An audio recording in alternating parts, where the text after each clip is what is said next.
Deception is I love you, but a greater deception I love you too. is I love you too. You won't blame people now when they say, okay, for instance, sorry, I'm not butting it. You know, when someone says to you, I love you, you know, they expect something in return, or even something better in return. I think when you don't really mean it, you shouldn't say it. Is that what you're telling me? But do you know why it's a deception? No. It's because we think love itself is a feeling, that you've never felt before. but it is not about the feeling. It is about the choice that you make. Love is more of a choice than a feeling. Now, so talking about emotional intelligence in romantic relationships, Yeah. since love is choice and not a feeling, it means if I'm choosing to love someone, I should know who the person is. I should know, and by knowledge, we're not talking about knowing the person's name, knowing the person's tribe, you know, knowing where the person works. Nothing external. It is about the person on the inside. Because emotional intelligence is simply understanding my own emotions, managing my own emotions, and seeking to understand and manage the emotions of other people. So emotional intelligence in romantic relationships says 4 questions. Question 1, do I know myself? It's a place of self-awareness. So do I really know myself? I'm calling another person to join me in a relationship. Do I really know who I am? And by who I am, it's not about my name, not who my parents are, not whether I'm a Nigerian or not. It's about my emotions, how I react, the things that make me get angry. None of us is smart. We're all as smart as the influences that we open ourselves to. So I am a product of nature and nurture, which is where I'm coming from. Nature, which is my genes, biology. Nurture, how they have grown me, you know, since how my parents taught me, how all the other agents of socialization taught me. So what is the result? Who have I become by the way I've gone through all of those things? That is one. I need to understand that. And I need to consciously manage myself. Before now even talking about bringing another person in. Relationships will continue to have issues. In fact, relationships will continue to be worse into the future. Because rather than spending time understanding, rather than the individual spending time understanding himself or herself before even understanding the other person, people are always pointing finger to the other person. So when there's an issue in a relationship, we are quick to point the finger to the other person without necessarily looking at the man or the woman in the mirror. Justin, when you look at the mirror, who do you see? I see myself. Uche, who do you see? I see me. But most times, we don't see ourselves. We see the other person. In fact, there's somebody listening to what I'm saying right now, and the person is not listening to what I'm saying for himself or for herself. The person is listening to it to find fault in what the person's partner is doing. So, if we want to have good relationships, peaceful relationships, long-lasting relationships, it's important that the individual starts by focusing on himself. The conflict that we have in this our union, how am I contributing to it? Rather than that person is the cause of the conflict. So emotional intelligence is saying that I should understand myself, I should manage myself, I should understand the other person, I should manage the other person. Okay. Well, but the thing is that understanding oneself, is it about understanding what you should do, you know, before you get into a relationship, understanding what you are supposed to have or what you have become over time? Because a lot of times, a lot of people don't even know what they really are.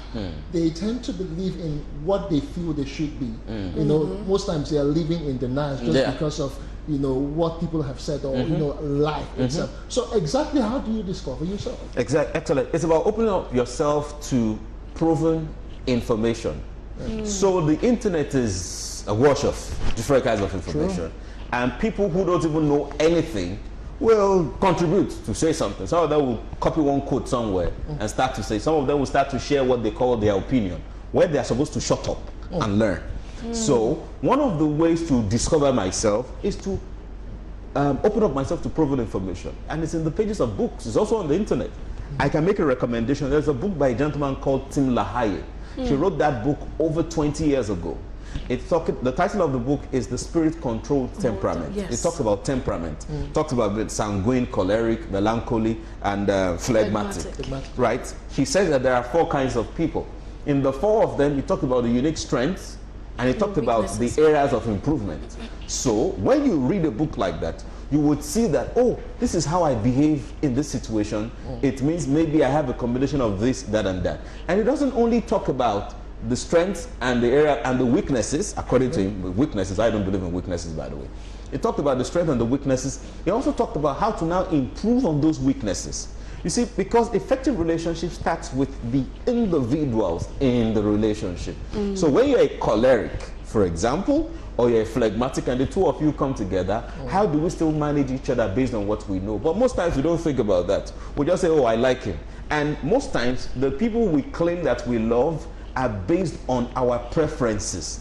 There are certain people, Uche, that you don't look at. There are certain men that you don't look at twice at all. Why? It's because you are not naturally drawn to that kind of person. It's not emotional. It's about your map of the world, your view, the way things should be, the way a man should be to you.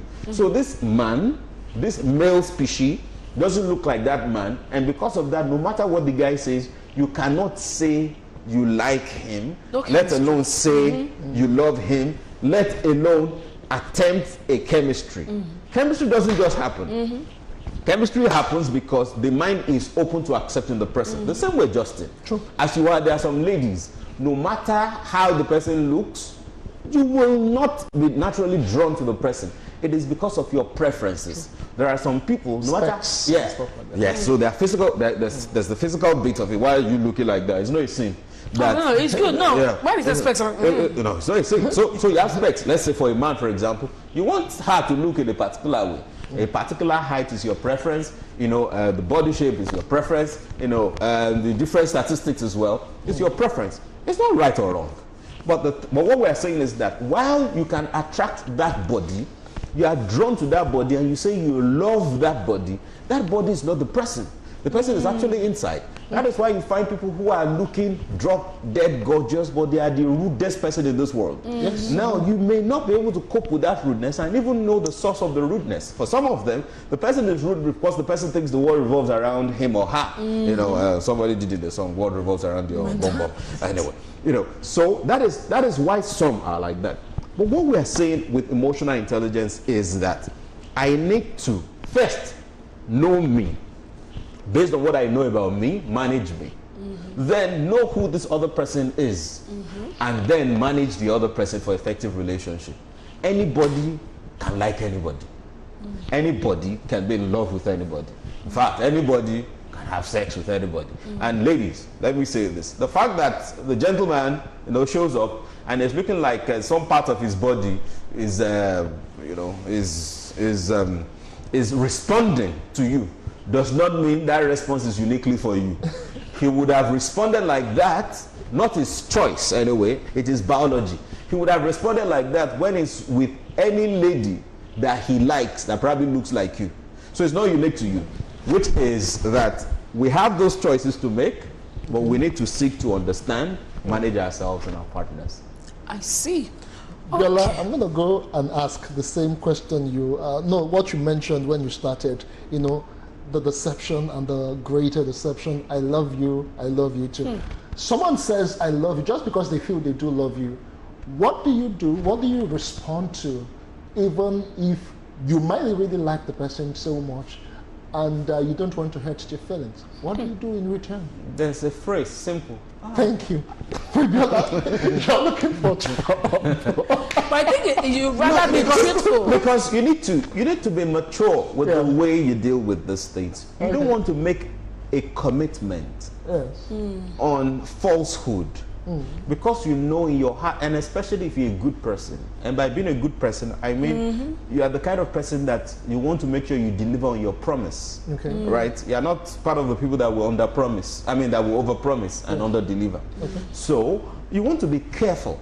The fact that somebody says, I love you, the mature way to respond is, one, to ensure that you're not hurting the person's feeling. So, wow, thank you very much. I really appreciate that. You don't have to jump into saying, I love you too, because it doesn't connote any truth in it. But how about statements like this? I think I've heard one. They said, I love you, and said, oh, you